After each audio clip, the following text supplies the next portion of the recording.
Welcome to A Lunch with Biggie, a podcast about small business and creatives sharing their stories and inspiring you.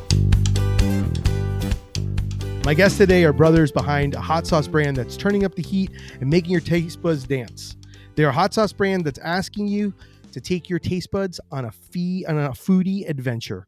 Please welcome the owners of Stanky Sauce, Eddie and Eric Stankiewicz. What's going on, gentlemen? What's going So on? I thought you were gonna add like applause. Yeah, applause. no, we're not. We're a low budget. We're a low budget bootstrapping podcast here. There'll be music. Nice. There'll be music integrated into it, but you won't get any. Unfortunately, no live audience just yet. In the future. Awesome. I like it.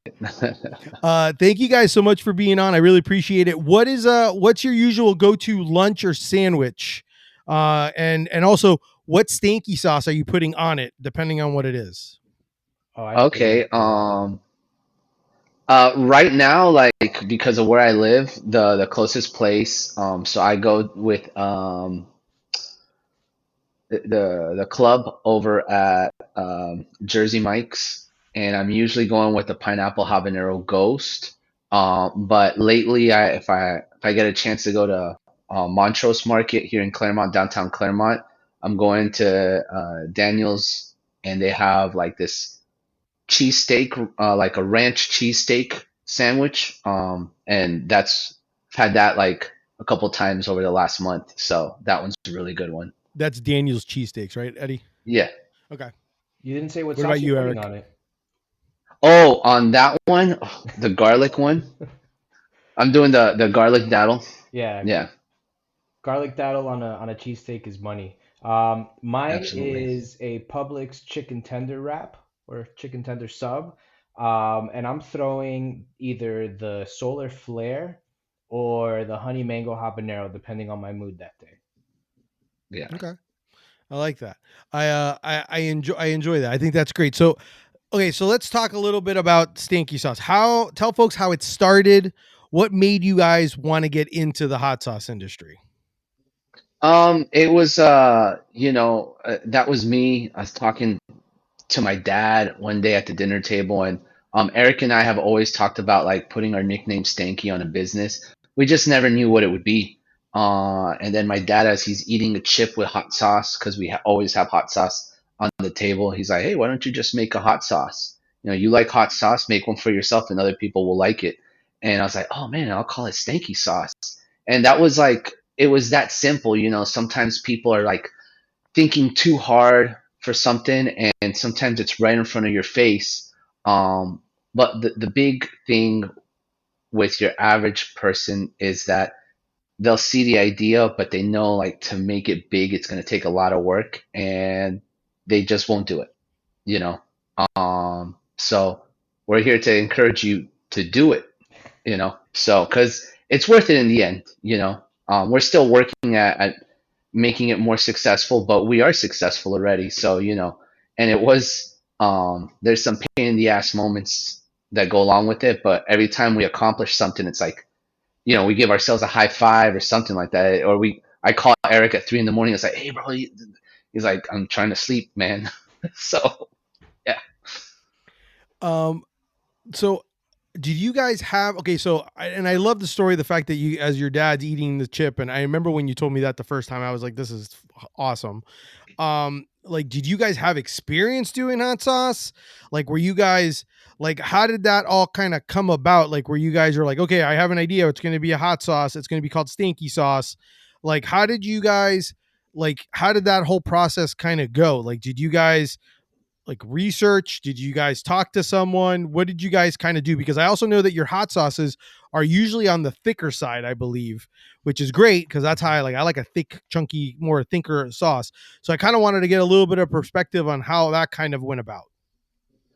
I guess I'll take that one too. Yeah, we have no culinary background, absolutely none. But we did used to make, like, our mom would make, because our mom's Colombian, she would do kind of like It's like a salsa. chopped onions with cilantro. Yeah, we used to call it picante, Mhm. but it's more of like an ají picante type of thing. Very typical in Colombian restaurants and South American restaurants. Kind of like when you order a steak at a Brazilian, an Argentinian or Brazilian place, they come out with some chimichurri. Yeah. This is another one. So we had kind of like that experience of like what goes into something spicy, but the actual ratios was something that took a little bit of trial and error. And basically, what I did is I took my favorite, the first sauce I made was a mango habanero, and I just took my five, six favorite mango habaneros hot sauces, looked at the ingredient listing, just kind of said, okay, this is what I like in all of them. And then I added some extra stuff like ginger, turmeric. I added some of those ingredients as well to stankify it a little bit. So those were on the thicker side our first ones. Now we have some that are a little more fluid. There's different ranges of thickness when it comes to our sauces, which we like because not everybody likes one certain type of sauce. And Yeah. now we're catering to a wider range of consumer. Can we talk a little bit about the theme of like feed adventure? I what I really love is kind of some of the things that I've just enjoyed from like researching you guys is that like you guys aren't trying to be like, hey, listen, we're not trying to melt your face off. Like we may have stuff that's gonna have some heat, but our whole thing is like, we want to just like introduce you, your whole family into having some flavors, kind of like that whole feed adventure. I wanted to tell me a little bit about where that thought process came from and then kind of like how you've been able to like that's been like a thing that I think that you guys have been very good at consistently being able to kind of share and spread. So, I think when you go into like business or any industry, you kind of want to try to disrupt that, what the norm is for that industry. You want to be, I guess, innovative. So when you look at hot sauce, you see a lot of, skull and bones, people blowing fire out their butt, like different things like that, and it becomes more of a novelty than anything else. So our whole mission was kind of to revolutionize the way things kind of work that way. People have this fear of hot sauce, and for good reason. There's a lot of hot sauces out there that will knock you on your ass, but we wanted to create something where number one, it's very friendly and inviting. That's where you get the monkey, and a lot of the bright colors that we kind of use. But help people increase their tolerance to peppers because you can increase it. So being able to be able to go up a little higher in your spice tolerance. So that's what we do with Feed Adventure. As we help you kind of get into the next step of your spicy journey, we're helping you feed that adventure with your taste buds. But then that kind of branches out into other things as, be your authentic self. We want to have our brand synonymous with different things like that. Step out of your comfort zone, feed that adventure. And an adventure doesn't have to be physical, going outdoors. It could be reading a new book, like my brother likes to say, doing something different out of the norm where you can kind of enjoy it and something that you wouldn't normally try to do. That's feeding adventure. Yeah, no, I think, and I think it's so true to be able to do that, and it is something I do believe that it's something like it's kind of like exercise. It's like certain things, like you start doing weight, you're like, hey, you couldn't do it, but you start building up that tolerance, and you start increasing as it goes. Um, how long did it take you guys from the time that you guys came up? Because I know your two first flavors that you guys developed. Like, I guess we'll go with it's. I'll ask the question, and then you guys can kind of give me an idea of like some kind of like lunch break version of like how long it kind of took. Like, but how long did it take you to develop your first flavors? I know it's the mango habanero, the honey mango habanero. Like, what from the time that you guys started basic no culinary experience trying to figure all this stuff out, how long did it finally take you to get to a point where you're like, I'm ready to actually, this is the idea. I started playing with it. Now I'm actually going to bottle it and try to sell it or try to at least put it out for, sampling for people to try. How long did that whole process take you? 2 years, Okay. and that's mainly because of COVID. Yeah. Yeah. So the idea came up in fall of 2018, or summer of 2018, and then I moved back to Orlando to be a scare actor at Halloween Horror Nights. So that's when I started messing around with it. So my test subjects, my guinea pigs, was my cast. So I would bring in a bottle and I'd hand them out and I'd say, "Hey, what you like?" And they loved it. I think by the end of 2018, I already had a recipe that this was going to be the mango habanero. And then 2019, I just didn't do anything with it. And we're like, okay, let's finally do something about it. So we had a meeting set up for like February of 2020, and then COVID happened, and that meeting got canceled. So we put it on the side. I moved to Arizona. Quickly realized that what I was doing I didn't like, and found the co-packer out there that walked me through the steps. And by November, we had our first bottles bottled, and then we started officially selling them in January 10th of 2021.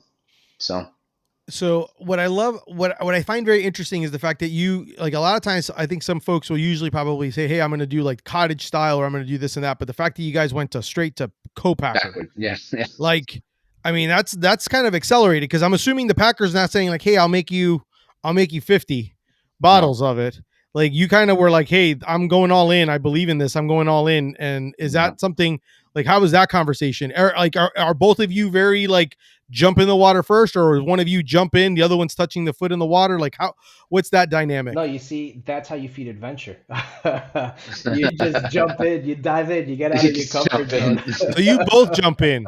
So S- Eddie jumped in yeah, first. Uh-huh. Eddie was he would bounce a lot of ideas off of me as we were kind of starting to get ramped up.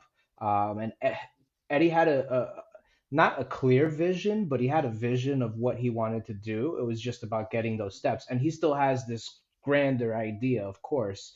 But yeah, it was a lot of back and forth, trying to figure things out in between the two of us. And Eddie, when you mentioned you had like a meeting, was that a meeting with a co-packer, or was that a yes. meeting? So that was a meeting with a co-packer. Hmm. Okay. Yeah. That, I mean, that's, when I read that and I saw that, I was like, wow, I'm like, that's really amazing that cause usually sometimes people will be like, hey, I'm going to test it out and see how it is. And then you go from that, then there's like that whole transition of going from cottage style to now making it mass Yeah. production. And you just said, no, I'm just going straight into making my own and doing everything like that. I think that's awesome. I love the fact that you just kind of, you guys believed in it, and you kind of went. And I think, if I'm right, Eric, you came up with the idea to go make it a honey mango habanero version of it, Yep, which that's is like, true. it's like sometimes the most obvious things are like, hey, I'm like, why don't we just add a little Yeah. honey and tone it down a little, give it a little more sweetness to it. I think that's fantastic. I know that a lot of your flavors, you guys started with two flavors when you first started going. Well, how many are you up to now? So we have a total of 8 flavors, seven that are active, one that is just seasonal, and then the ninth, which has been discontinued, which is the original mango habanero. So in total, we have bottled 9 different flavors. Wow. Okay. And then your Hmm. flavors they all come from what I've seen, your background being Polish and Colombian, which I think is an interesting concept, to be able to kind of blend all the different flavors that come from that. I think I think it's super fun to be able to see what you guys have done with that. You guys have also, I know you guys have a marketing background. And I could tell, because obviously the way you guys have marketed, the way the smart idea of the label branding, the monkey. I think the monkey's name is Stanky. I'm not sure, but Yeah. we'll go with that. And I know obviously Stanky's based on your last name, but where did the idea of the monkey come from? My favorite animal is a monkey. My favorite color is purple. And we actually, one summer, we had a monkey in Colombia, a pet monkey. His name was Mickey. And we were like, I was like 12, something like that. We were kids. We showed up to Colombia. Our uncle bought us a monkey, and we would go to Colombia for like 2 to 3 months for summer vacation. So he bought us a monkey, and we had, our Might boy. have a He would monkey. just roll with us. So yeah, I love monkeys. I love animals. I mean, we Yeah. both love animals in general, but monkeys are super cool, and we just wanted to make him friendly. He had to be smiling. This one of our buddies designed it. He's a muralist in Austin, so I kind of gave him some ideas as what I wanted, and this is what he put together. And I was like, I love it. You know, No, I think it's great. I love it's very vibrant, very bright. Obviously shows up from anywhere. When you guys are doing events, when you guys are selling or at like Solar Bears games or anything like that, you guys are basically the orange and the orangey and that purple kind yep, of just kind of pop really well. You Eddie, you had mentioned there was something I heard you talk about, and I know you studied marketing, and I wanted you to kind of talk a little bit more about this approach, because To me, like entering something in the world that you're into, because I'm also a marketing person, and like the mere fact of you like going into the world of hot sauce, which is like, I mean, every hot ones, it's like the most super ultra competitive. You had a great take that I wanted you to kind of more talk about a little bit more about. I heard you refer that you guys took the cereal box Little box approach in approach. branding the sauce. Can you talk a little bit more about that? Because I loved it, and I just think people really should understand and grasp a little bit more about how you guys how you guys approach this. Yeah, so the cereal box approach is simple.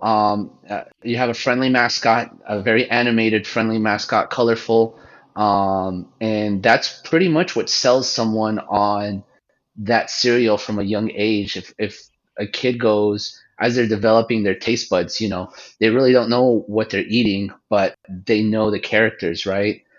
And there's a reason why those certain cereal boxes are on the bottom aisle at the grocery store. It's for the kids walking by to see them. So we wanted to take that approach where if a child saw this as well, they wouldn't be scared. So we get so many kids that walk by, and we give stickers out like crazy. I ordered 20,000 stickers at a time, and we just hand them out. A kid walks by, you don't have to buy a sauce, just have a sticker. We give stickers to adults too because people think that only kids like stickers, adults love them as well. But that's the cereal box approach, is Yep. someone family friendly. In our case, we want to be that first kind of love when it comes to hot sauce. Like, oh, I remember my first hot sauce. It was Stanky Sauce when I was a kid, and then you grow together. But how many of us have that like throwback brand that when we see it, like I know every time we see a meme about like the blue Kool-Aid and the little like pouches, like we send it to each other because to us that's like our childhood, right? So it's all of that type of stuff. That's what the cereal box approach is. I hope I explained it well. Yeah. No, you I did. talked too much. I think So you guys did it very well.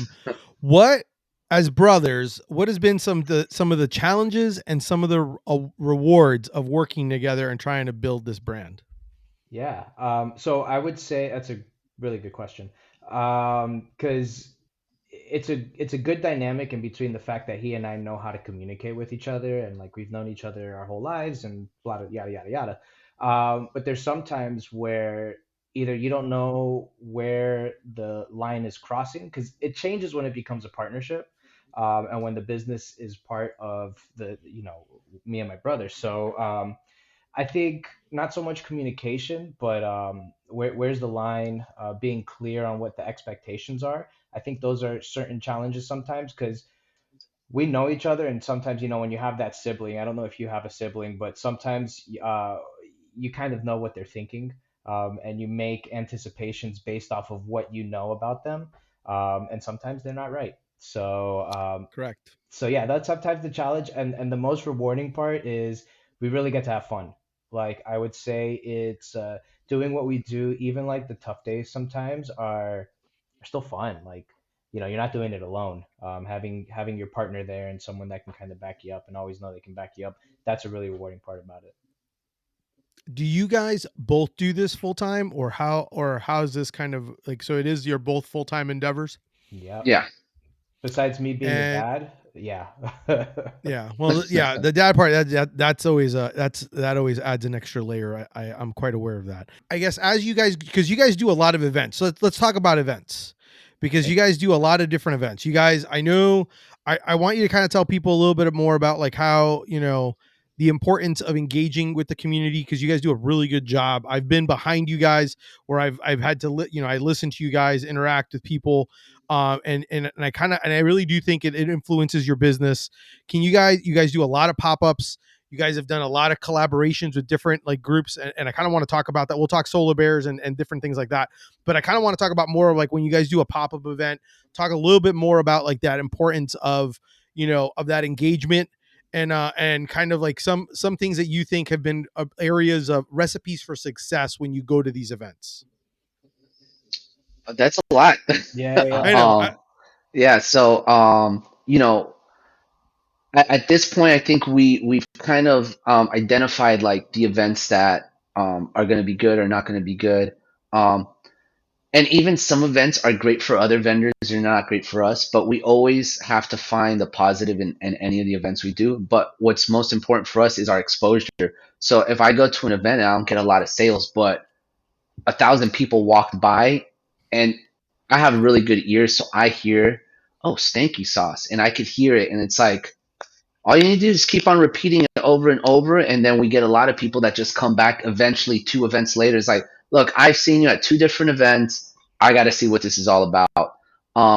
So you got to find those type of wins, and it's a long play in some cases. But then there's some events that we're just like, you have no time to breathe.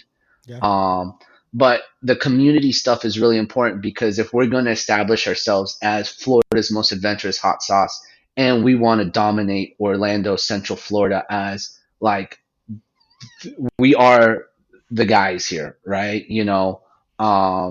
We have to be out there. And we don't do as many pop-ups as we used to, so we're identifying the ones that have like the bigger groups. We do a lot more stuff in Claremont because I live 5 minutes away from where the market is here. But some people are like, hey, you want to come and do a pop-up here at my store? And I'm like, if 2 people are going to show up throughout that, like I want to support, but at the same Yeah. time, like that's my time as well to sleep, watch a movie, go out, do whatever I want to do. So, we have to be a lot more selective. And I think some people have seen that and maybe not really enjoyed that I'm not willing to go Monday through Friday, popping up somewhere for 5 hours and not get at anything out of it. So, we have to be very selective on that, but anything that's community based, we're there because, Milk Marts, and that's where we physically met, right? Those are huge and that's great for the community. And the type of community that goes out to that type of event is very important to us. And it has been part of our success, is we love going there and it's like, oh man, okay. And they just come up and they know what they want, they don't even have to ask, and they'll ask me, oh, what's something new? Okay, I had that one in there too. But we've built these fans of our product over the last 2 to 3 years. It's a great feeling, and we couldn't do it without the community. So Yeah, and I think the other thing that you said that caught my attention was it's the aspect of actually seeing your surroundings or seeing the customer, because hearing them talk about it, because for me, like, that's something I do. Like, I'm always like, the only time I'm on my phone is really to basically, I love to take a picture of my customer when they buy something so I could take it and I could yeah, tag them. But other than that, like, I'm pretty much watching the whole time because I'm watching the crowd, but not in the way to be like, hey, like, I want to use car salesman guy that I want to run and talk to you. It's more of the fact of, I like seeing the person that's looking, because I know you probably get the same thing. Like, what the hell is that? And they're like looking from far away, and you see them, and then like yeah. they're walking, and they're like, maybe their wives or significant other, and then you see them, and then you look, and then you make eye contact with them, like, I know, come on, just come on over, Come here. let's talk, like, and then you can have that kind of conversation and stuff. But I think a lot of people forget that. I think a lot of people just think like, hey, I'm going to be here, I'm going to sit down. And it's not like, this is your time to basically, you make the event what you want it to be. 100%. And sometimes sales are not the number. Like, yes, obviously we all want to crush it and we want to come home with empty boxes, but at the end of the day, like you said, people need to hear you and see you a couple of times. I know I love seeing when people are walking around at one of those markets and you're there, that your bright orange, your bag, walking, because they have your sauce and it's like stands out like a sore thumb, and it's like a highlighter walking around. Yeah. People see it, and then it's like, oh, okay. Like, same thing with like Felinius, like when they go and they have like their Yes. hot pink bag. Like, there's Oh certain yeah. people that understand the concept that you want them to walking around with it so that it stands out, it pops, people see it.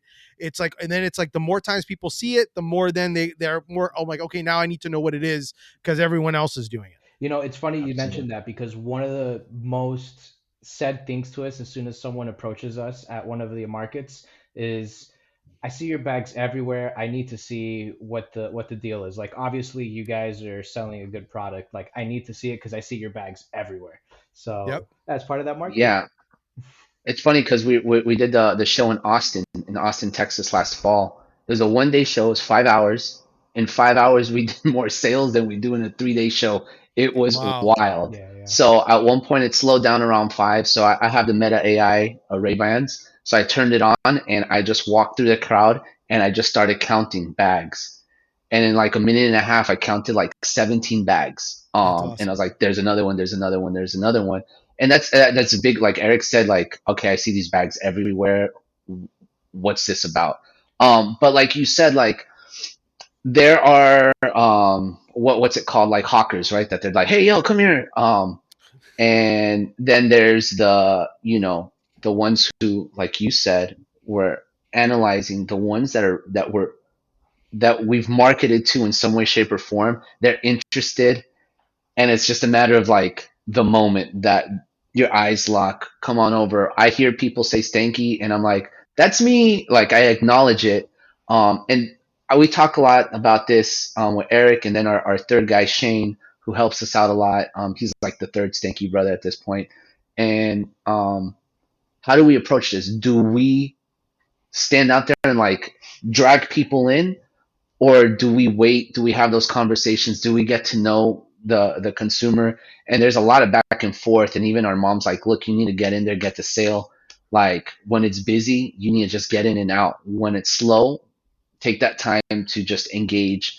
And she when she comes to events, she's always like analyzing. She's giving us advice as well, which is great. I mean, she's been doing sales for the 40 years, customer service and all of that. So yeah, we don't want to be salespeople when we're out there. We really want to be marketers. We want to be community leaders. We want to be someone that you really want to stop and just maybe just chat with. And we want to be approachable. That's always been one of the big things for us. Something from Disney, Yep. approachability. Um, so always be approachable, and that Yeah, and that's that's that's what we that's want to be something that ready you for. both did, right? You guys were both part of the work studies at like at Disney. Mhm. Is one of the things that you guys both got to do, and which it's and obviously that's one thing I like, very similar in the aspects of I'm a big fan of like the attention to details, the little things that sometimes people may not realize, or maybe they do realize, they don't talk about it. It's I always obviously appreciate when someone says, hey, I appreciate the little details that you do. But I do them mostly because of, for me, but also because I do it because there's a genuine love for what you guys, Mhm. for what you're trying to do for your customers, and that's why you're trying to do it. And so I appreciate that. Can we talk a little bit about Solar Bears? You guys are the official hot sauce for them. How did that like? How did that whole aspect, or how did that whole thing come about? And talk a little bit about that, because I mean I think that's super cool to be able to kind of be the official of anything is kind of fun. But Solar Bears fun. It's a fun thing. It's kind of fun because it's also like hot and ice. Like cool Yeah. down, get the hot, get heat up, get spiced up, and then get cool down, and with the Solar Bears. So tell me a little bit about how that kind of partnership and kind of relationship started. I think so number one, go Bears. But it so Go so Bears. so it definitely started when we had the XFL here. So we had the Orlando Guardians, and through an event and just networking, doing what we do, we were able to get the sponsorship with the new team, the Guardians. Unfortunately, they only had the one season and then they went off. But one day, someone called Eddie, and it showed up as scam likely, but Eddie always answers the phone. So if anybody's listening, you call Eddie, he'll answer. Um, Really? yeah, man. He does the scam likelies. So he saw it was a 407 number, so it was a local number, so he picks it up. And it was one of the reps for the Solar Bears. And we're sports fans. We grew up in South Florida, so hockey with the Panthers was, growing up was a big thing for us. And it just kind of fell into our laps, and it was a good opportunity that we really couldn't pass up because, like Eddie's been saying, being part of the community is one of the biggest things for us. One thing that we love about the Solar Bears, and the fans specifically that go out to the Solar Bears games, are the true community supporters. They come to a minor league game and they make it feel like if it's a major league game. Yeah, playing at the Kia Center helps, but the fans and the people that we've been able to meet that are Solar Bear fans really changed the game for us, within being part of the community. I mean, they're fun games. they're so, and I love the fact that they how they came about and approached you. And it is kind of sad that we don't have a an ex I guess a UFL team now is what they Yeah. are now because they I think we'll merged. get one Yeah, as they continue expanding. yeah, I So don't know how we haven't gotten one yet, but that's, neither here nor neither Yeah. here nor there when it comes to that. It's a conversation for a Um, different podcast. Correct, a different podcast. Maybe we'll do like a hot and spicy sports podcast. Um, what? So, can you guys give me like? So, what do you think has been like the recipe for your success these last few years, in the sense of like the levels of growth and everything that you guys are doing? Where do you think has been that success? I mean, obviously we've talked about community, we've talked about your branding. Is there anything else that you think that's kind of, obviously, that you think takes you to another level that's allowing you to continue this continuous growth and trajectory that you're going into?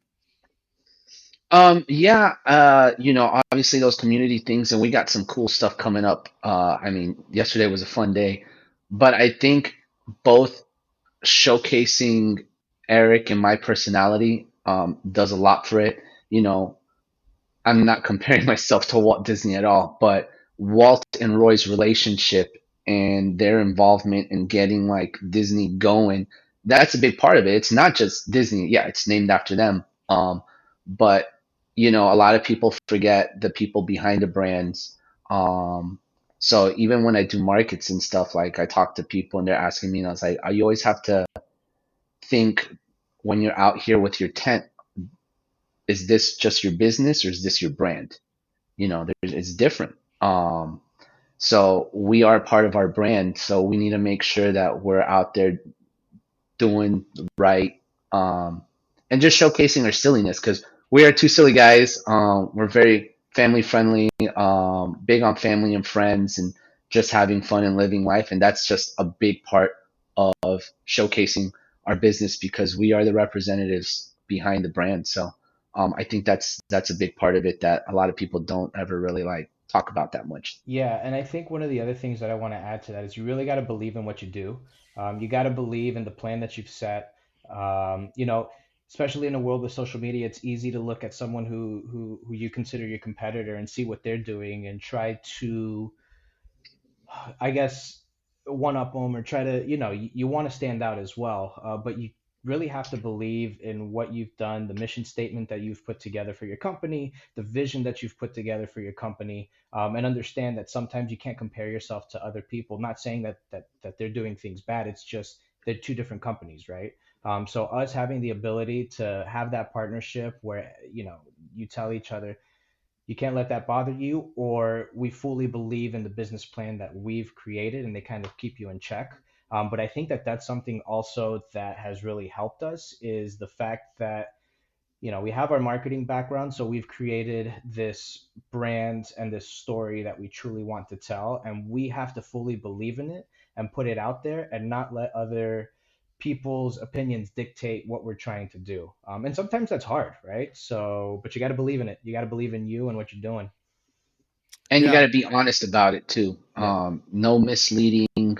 Uh, like sometimes we come up with like a post and I was like, I don't know if I should write it like this because it kind of sounds misleading. So you got to be very transparent, or sometimes we just don't post it. But you got to be very honest about it with everything you do. So, I mean, that's just a general thing, right? But marketing, you can easily skew the words a little bit for it to sound something, still mean one thing, but sound something else. And you're like, oh, what is that? You know?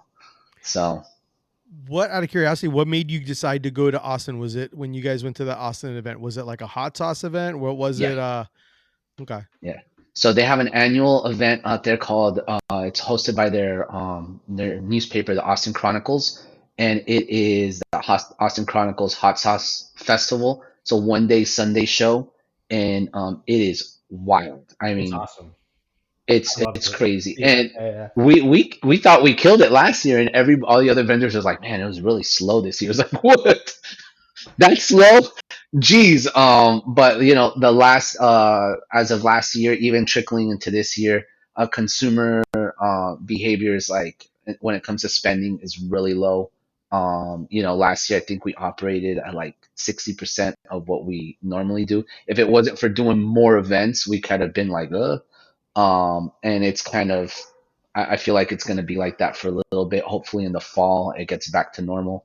But yeah, Austin. I mean, we go to Austin, we'll go to Portland, Oregon. I have a check that I'm sending out here to go to the Illinois show, Nashville. Where else are we going? You're going to Cincinnati. Cincinnati. So all of these are hot sauce specific. So imagine going to a festival fair where there's 40 vendors and they're all selling the same exact thing, but they're all taking home like 5 to 8K. You know, That would be that's how awesome. that's how much people spend on this, like on our type of products. In our category, our food category. It's like it's really crazy. And I love it. So. So I know you guys do a lot of events. Do you guys also sell online? So like, are you guys packing up and mailing stuff out? And then where do you guys have, like, is it at someone's house? Is it at like a warehouse? How are you guys working? Is it in someone's garage? What's the or is it like Everything. a Everything. We have an office where I mean, our office probably have like 12,000, 15,000 bottles of sauce in there. Like our inventory it's a big inventory that we have on hand. So most of our packing and large packages, I'll go to the office, but it's in Orlando. It's a 45-minute drive to and from. So I do keep some stuff at home just in case. Um, and I always have some sauces here just in case I have to like restock one of the stores nearby. But yeah, I pick, pack, and ship everything. It's a Shopify shop, and I do it all.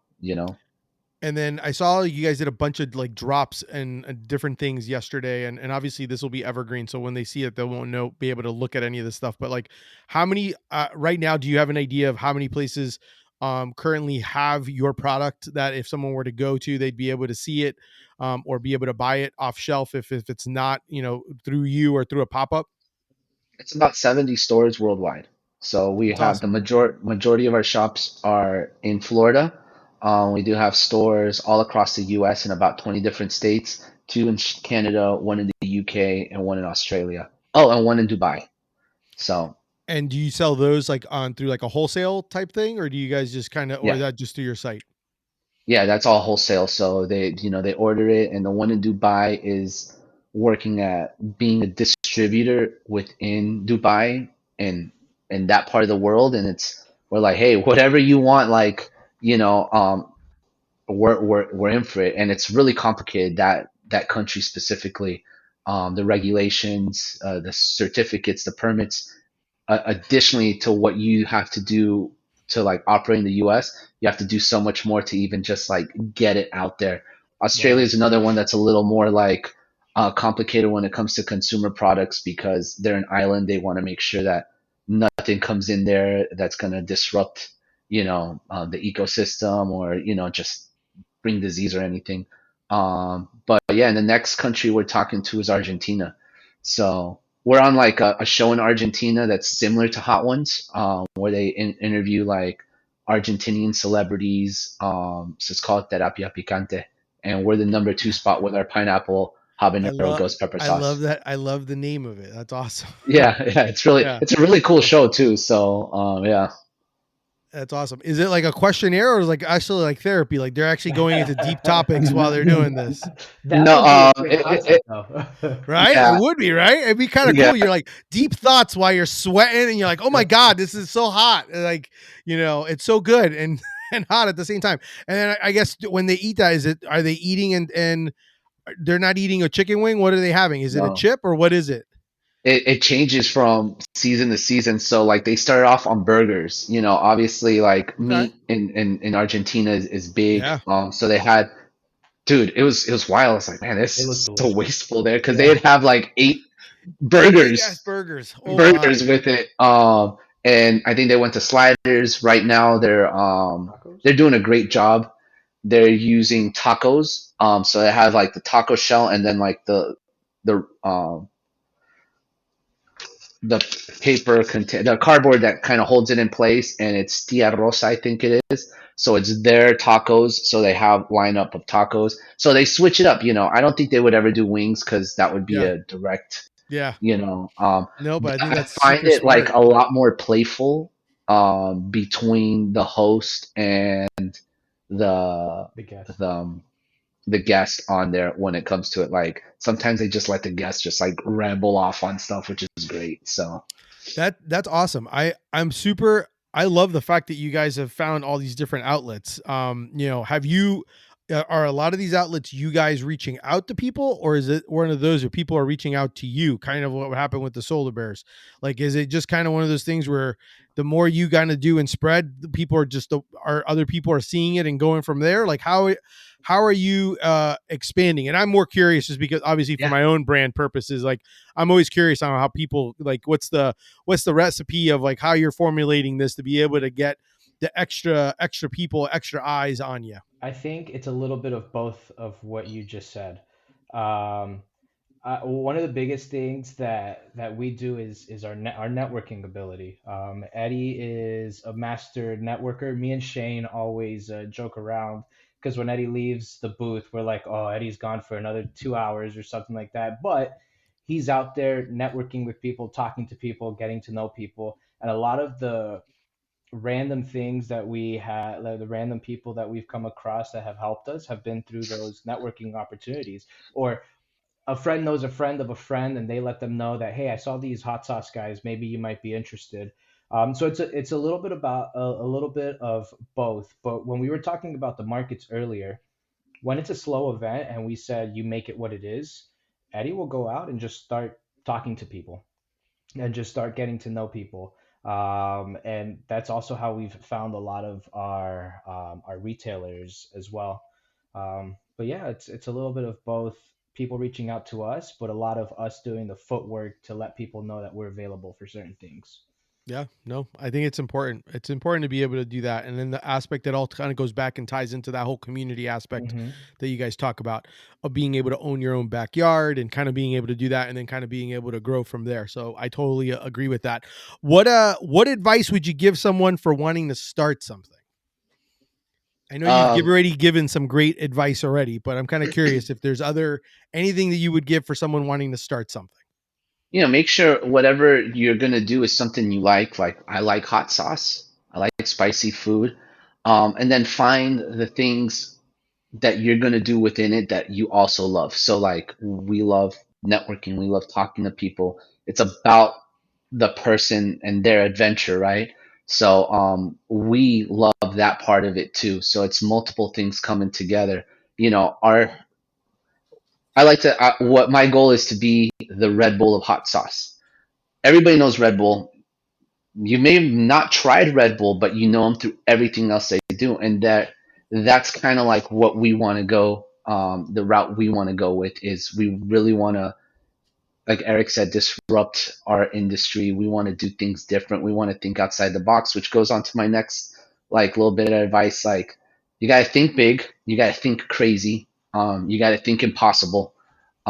Because if you're just thinking of like, oh, I'm gonna go out and make $10 today, you're gonna make those $10, and then you're gonna be like, well, I meet my goal, I'll go home. No, man, you're gonna go out and you're gonna make $1 million today, and then whatever it is that you make, you did the best you can, but you strived for something greater, right? Right now, like one of the guys I look up to the most is the guy who started the Savannah Bananas Banana Ball. I'm not sure if, but he talked about it, it's like if we're not thinking of like impossible ideas, if we're not dreaming these things, like then we're not doing it. Like you have to think of crazy, stupid things and make it happen. And just like I said, think outside the box. Like we'll walk somewhere and like, okay, most people would go into a store and say, hey, will you sell my stuff? Yet we're talking to like universities, we're talking to sports teams. We just got into Orlando Health. So like I saw who that. thinks about that, right? Like who's thinking about doing that?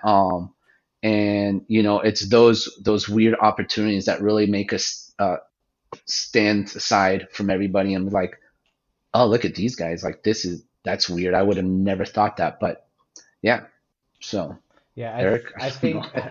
I think when making yourself available, but for me, the advice that I would give is have a compelling story. I think a lot of the times to be able to tell that story, have a story, live it, be it. But then you create a clear vision and understanding of what you want your company to be. Um, and then you can start getting people, your fans, to truly have that emotional connection with what you do. And yeah, I speak a lot on these like Disney terms and stuff like that because they're successful for a reason, right? But I do think if a company has a compelling story, you can really go far no matter what industry you go in. Mm.